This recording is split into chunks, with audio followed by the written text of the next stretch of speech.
So Nancy Pelosi absolutely stepped in it today when discussing the verdict in the Derek Chauvin George Floyd case. While I'm happy about the verdict, my goodness, look at how Nancy Pelosi phrases her response.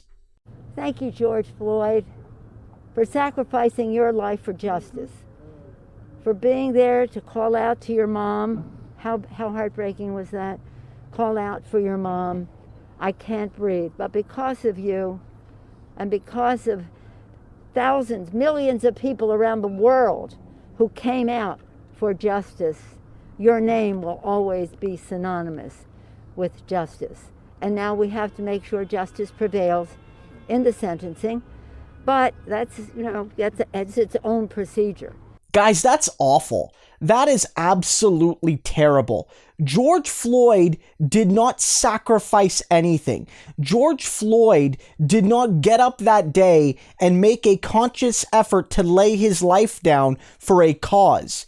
He was sacrificed by systems of injustice. He was not an active participant there. This is not somebody signing up for D-Day. This is not somebody signing up actively to put their life on the line to make the world a better place. This is somebody who didn't have a choice, that because of the color of his skin and because of misfortune, he was put in that position through no choice of his own. And you might say, why are we focusing on Pelosi here? Well, she's Speaker of the goddamn House and she needs to choose her words better.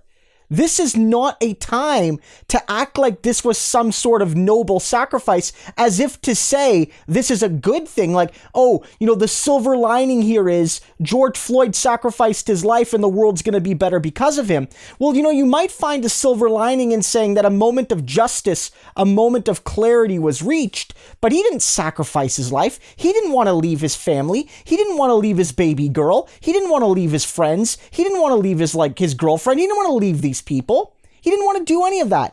All he wanted to do was live his goddamn life, and he didn't get to. He didn't sacrifice anything. He was sacrificed on the altar of racial capitalism, on the altar of injustice. Remember this.